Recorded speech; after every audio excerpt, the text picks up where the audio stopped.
I think it's time. What is this? Divorce papers. You're serious? Yes. Here? Right now? She handed me divorce papers on a Tuesday morning. Not in private. Not in our bedroom. Not even at the kitchen table where we'd had every hard conversation for the past 5 years. She handed them to me in the driveway, in front of our neighbors, while I was holding a bag of groceries I had just bought for a dinner she had already decided she wasn't coming home for. I remember the eggs were in that bag. I remember thinking, don't drop them. Don't drop the eggs. As if that was the thing that mattered in that moment. I didn't cry. I didn't yell. I just looked at her face. Really looked at it. And for the first time in 5 years, I saw it clearly. She wasn't nervous. She wasn't sad. She was relieved. And that told me everything I had been too busy to see. My name is Calvin. I grew up in Gary, Indiana, which is the kind of city that teaches you early that life doesn't hand you anything soft. My mother, Dora, raised my sister and me mostly alone after my father left when I was 9. She worked the front desk at a consulting firm for 17 years. Same desk, same hours, same quiet dignity every single morning. She never complained. Not once. Not to us anyway. I watched that woman iron her clothes every morning with the television on low, a cup of instant coffee on the counter, and a look on her face that was not happiness exactly, but it was something stronger than happiness. It was resolve. That's what she passed down to me. Not money, not connections. Resolve. By the time I was 32, I had built something I was genuinely proud of. I had put myself through school studying accounting, taken a junior position at a small financial consulting firm in Indianapolis, and spent 6 years grinding quietly until I became one of their senior analysts. I was not flashy. I drove a sensible car. I lived in a clean, modest apartment. I saved aggressively because my mother's example had burned one truth into me. Security is something you build yourself, or you don't have it at all. I was not the man who walked into a room and demanded attention. But I was always the man who, when the room finally went quiet, had something real to say. That's the version of me that met Renee. Renee Patterson came into my life at 30 through a mutual friend's cookout on a Saturday in July. She was funny and quick and wore this yellow dress that made her impossible to ignore. We talked for 4 hours straight that afternoon. By the time everyone else had gone home, we were still sitting on the back porch talking about everything. Where we came from, what we believed in, what we were afraid of. I thought I had found someone who saw the same world I did. I was wrong. But I wouldn't know that for another 2 years. We dated for 18 months, got engaged, and married in a small ceremony in Indianapolis. Her family came from Nashville. Her mother, her 2 sisters, and a rotation of aunts who had opinions about everything and kept most of them only slightly below the surface. From the beginning, I felt like I was auditioning. Her mother, Miss Paulette, never said anything outright cruel. She was too practiced for that. But she had a way of asking questions that weren't really questions. "Calvin, what exactly is it that you do again?" she'd ask, even after I'd explained it 3 times. Or she'd say things like, "Renee always had such big dreams," while looking at me the way you look at a ceiling stain you've decided to just live with. Renee's sister, Steph, was more direct. She called me practical like it was a soft insult, like being steady and reliable was something just slightly embarrassing, like I was the safe option her sister had settled for. And Renee, the woman I had chosen, the woman I was building a life with, she never corrected them. Not once. She'd just laugh lightly and change the subject, and I told myself that was grace. I told myself she was keeping the peace. I understand now that silence in the face of disrespect is not grace. It's a choice, and it reveals something. The first 2 years were good enough that I could ignore what was underneath. We had routines, a shared home, real moments. But somewhere in year 3, Something shifted that I couldn't name at the time. Renee started pulling back. Not dramatically, gradually. The way a tide goes out, you don't notice until you're standing on dry sand wondering where the water went. She stopped asking about my work. She started spending more weekends in Nashville. She had a new energy around her. Distracted, restless, always half somewhere else. I asked her about it and she said she was just stressed, figuring things out, needed space to think. I gave her the space, because that's what you do when you love someone. You give them room. You trust them. I was working longer hours around that period, trying to close a major consulting contract that would have been the biggest account my firm had handled in years. I was pouring myself into it. Late nights, early mornings. I thought I was building something for us.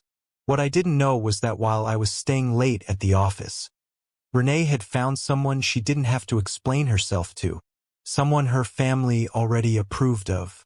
Someone who fit a picture I apparently never quite matched. His name was Andre. They'd known each other since college. He'd moved back to Nashville and reconnected with her at a family wedding. The same one I'd missed because of a work deadline she told me wasn't a big deal. I didn't find out through a confession. I found out through a phone notification that popped up on the shared iPad we kept in the kitchen. A message. A thread. Long enough and specific enough that there was nothing to interpret. I sat at the kitchen table for a long time after that. Not crying. Not angry. Just thinking. I didn't confront her that night. I know that surprises people when I tell them. But I had learned something from my mother's quiet strength. That your most important decisions should never be made in your loudest moments. I spent 2 weeks getting my affairs in order. Quietly, carefully. I contacted a family attorney, a man named Philip Graves who had handled my uncle's estate years ago and who I trusted completely.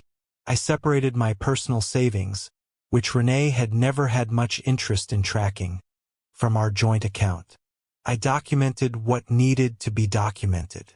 And then, only then, did I sit across from her at that kitchen table and tell her what I knew. She didn't deny it. That part one respected, actually. She sat there, hands folded, and she said, "I didn't know how to tell you. I didn't want to hurt you." I looked at her for a long moment and I said, "You already did, Renee. A long time ago. And I meant something deeper than Andre. I meant every dinner where I was the punchline. Every holiday where I felt like a visitor in my own relationship. Every time she let her mother's loaded questions hang in the air without a word in my defense. She cried. I didn't. I thought I would. I had expected to be destroyed by it. But sitting there I just felt clear. Like a window that had finally been cleaned. 3 days later, she handed me those papers in the driveway. And I didn't drop the eggs. The months that followed were not cinematic. I want to be honest about that. There were nights that were genuinely hard. Nights where the apartment felt like it was pressing in on me, where I questioned every decision I'd made, where I replayed 100 small moments looking for the thing I could have done differently. But I had made a rule for myself. I would not perform my pain. Not online. Not for her family. Not for mutual friends who were waiting to see how I'd fall apart. I would go through it the way my mother had gone through everything, with my head down and my hands busy. I poured myself into that consulting contract I had been working on. Closed it in March. It brought in the largest revenue my firm had seen in 8 years. My name was on that account. My work. My discipline. My managing partner. A serious man named Robert Wynn who didn't throw compliments around carelessly, pulled me into his office one afternoon and told me they wanted to offer me a junior partnership. I sat with that for a moment, and then I thought about every dinner where I had been called practical, every smirk, every loaded question about what exactly it is that I do. I accepted the offer. That summer I moved from Indianapolis to Atlanta. Fresh start. New city. My firm had a growing office there, and the junior partnership gave me the flexibility and resources to build something entirely my own. I found an apartment in Midtown. Clean lines, high ceilings, a small balcony where I drank my coffee every morning looking out at the city. Nothing extravagant, but it was mine in a way my old life never fully was. I joined a church in Atlanta, got back into the gym, started cooking again. Something I had quietly stopped doing when the marriage started draining me. I reconnected with my sister, Christine, who flew out in October and spent a weekend helping me rearrange furniture and eating takeout on the floor because I didn't have enough chairs yet. We laughed so hard that weekend. I hadn't laughed like that in years. And I remember looking at her across that empty living room floor, takeout containers between us, and thinking, this is real. This is mine. Nothing fake about this moment. Renee and I had no dramatic final confrontation. No public scene. No speech. I know some people were waiting for one, the mutual friends, her family, the social media version of these things where someone gets exposed and humiliated in front of a crowd. That's not how my story ends. About a year after the divorce was finalized, I ran into Miss Paulette, Renee's mother, at an airport in Nashville. I had flown in for a client meeting. She saw me first. I watched her face go through several expressions in about 2 seconds. She said, "Calvin, you look well." I said, "I am. Thank you, Miss Paulette." That was it. That was the whole conversation. But something in those 4 words, "I am. Thank you," carried everything I didn't need to say. No anger. No score to settle. No need to make her feel small the way her questions had made me feel for years. I meant it, actually. I was well. Genuinely. I'm telling you this story not because I want sympathy and not because I want you to see Renee as a villain. People are complicated. Pain makes people do things that don't reflect their best selves. I've had to make peace with that. I'm telling you this because I spent 5 years trying to earn a place in a life that was never designed to hold me properly.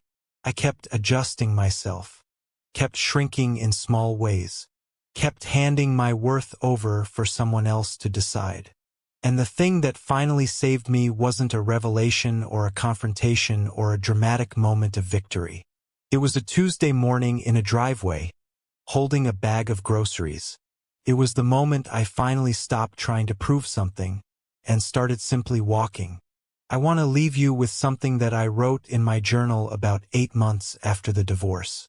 I was sitting on my balcony in Atlanta, coffee in hand, watching the city wake up. I wrote, "The people who underestimated you were never your audience. Stop performing for them. Your life was never meant to be their proof." Read that again if you need to, because someone watching this right now is staying somewhere they've already outgrown. Performing for people who have already made up their minds about you. Shrinking to fit a space that was never built for your size. You don't have to blow anything up. You don't have to win loudly. You just have to pick up your groceries and walk. If the story stayed with you, share it with someone who needs to hear it today. Drop a comment below. I read every single one. And if you're new here, welcome. There are more stories like this one. Real ones. The kind that remind you who you actually are. Take care of yourself.